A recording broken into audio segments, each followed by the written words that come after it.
Bonjour à tous, on est là donc ensemble pour essayer de parler du 4-3-3, du système de jeu de l'équipe de France actuelle mis en place par Didier Deschamps.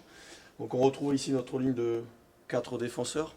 Sur ce système, le gros point fort du 4-3-3, c'est vraiment ici ce triangle au milieu de terrain, qui est vraiment pour moi l'équilibre, ce qui garantit l'équilibre du système et qui va assurer la déformation, la reformation du bloc.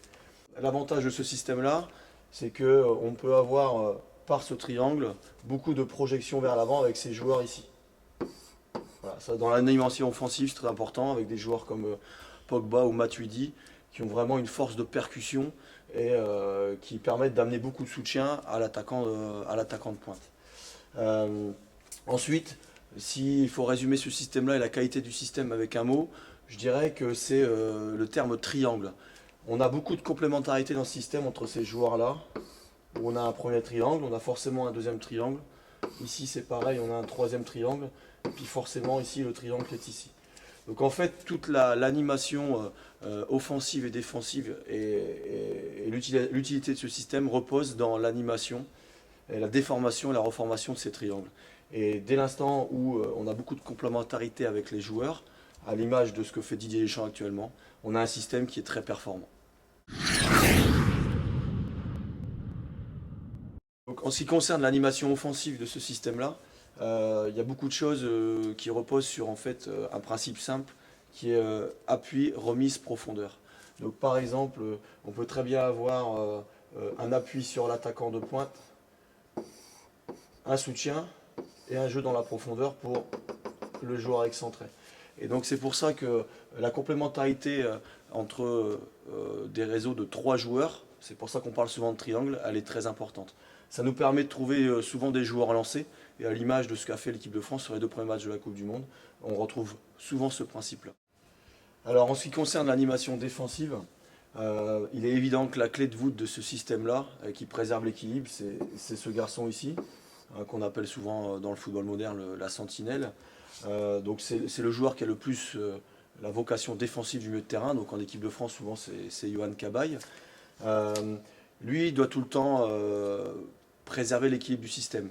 C'est-à-dire que dès l'instant au niveau offensif où ces joueurs-là ne sont plus là, lui doit assurer en fait être le garant du milieu de terrain et être en quelque sorte le libéraux du milieu de terrain. Le deuxième avantage de ce système-là, c'est que quand on a des joueurs vraiment offensifs euh, qui vont participer et que l'adversaire contre-attaque en jouant sur les zones latérales, on a ces garçons-là ici qui vont venir en fait compenser les départs. Et c'est vraiment un joueur comme par exemple Matuidi, qui a un gros volume de jeu, qui travaille plutôt ici sur ce côté gauche, va en équipe de France très souvent compenser les départs de Karim Benzema ou de Griezmann, puisqu'il se retrouve souvent comme deuxième attaquant.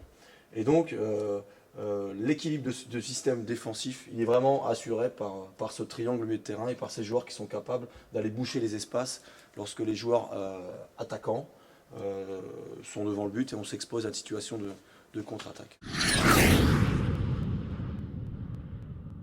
Tout à l'heure, on n'a pas parlé, on aurait pu parler aussi de l'apport de ces joueurs-là. Et on le voit beaucoup en équipe de France avec Mathieu Debuchy et Patrick Evra, qui en fait n'hésitent pas à participer offensivement et à apporter des centres. Et donc dans ce système-là, leur rôle est aussi très important.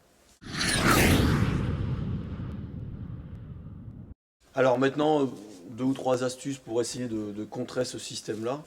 Euh, on doit essayer d'exploiter en fait les espaces libérés par l'animation offensive du système.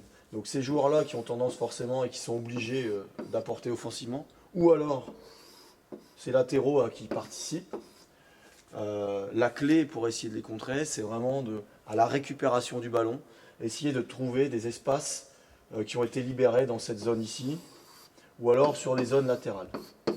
Donc c'est quand on récupère la balle, hein, c'est d'essayer de jouer tout de suite dans le dos de l'adversaire, ici au niveau des espaces libérés là, ou ici. Et une autre petite astuce, c'est vraiment, on est capable de mettre en défaut ce système-là quand on arrive à exploiter cet espace ici. C'est-à-dire en fait l'espace qui est l'espace interligne entre la ligne des défenseurs et puis surtout dans le dos de la sentinelle. Dès l'instant où on arrive à faire décrocher un joueur dans cette zone-là et à le toucher, là après on peut sur un appui remise engager du jeu vers l'avant et trouver des joueurs qui s'engagent pour jouer dans le dos de la défense. Donc c'est vraiment réussir à trouver cet espace interligne, en fait à casser les lignes équilibratrices du système 4-3-3. Alors maintenant, on va voir 2-3 astuces pour essayer de travailler correctement ce système-là et l'animation notamment sur le point de vue offensif. Donc sur les situations d'entraînement, on peut vraiment insister sur deux paramètres. Le premier, ça sera essayer de toujours travailler la complémentarité des triangles sur appui, remise, profondeur. Donc c'est simple, hein, c'est toujours essayer de trouver par exemple appui, remise pour jouer dans la profondeur pour les joueurs qui s'engagent, donc que ce soit un joueur excentré ou le joueur latéral. Donc ça c'est un premier principe qui va être immuable dans ce système, puisque tout à l'heure on a vu qu'il y avait beaucoup de triangles et beaucoup de jeux en triangle et de jeux à 3. Et en ce moment l'équipe de France de Didier Deschamps le pratique à merveille dans les petits espaces. Et ensuite on va essayer également de continuer à avoir une fixation à l'intérieur. Donc vraiment essayer d'amener le jeu dans cette zone ici pour après aller exploiter les zones latérales.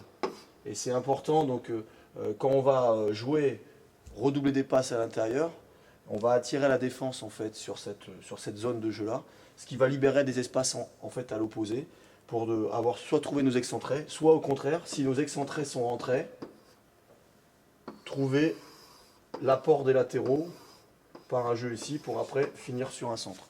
Et dernière astuce, on n'oubliera pas que lorsqu'on va déclencher un centre du latéral opposé, il faudra absolument que l'excentré côté opposé vienne occuper l'espace devant la surface pour amener de la densité et avoir en moins 2, 3 ou voire 4 joueurs en situation de réception de centre pour pouvoir après finir et marquer.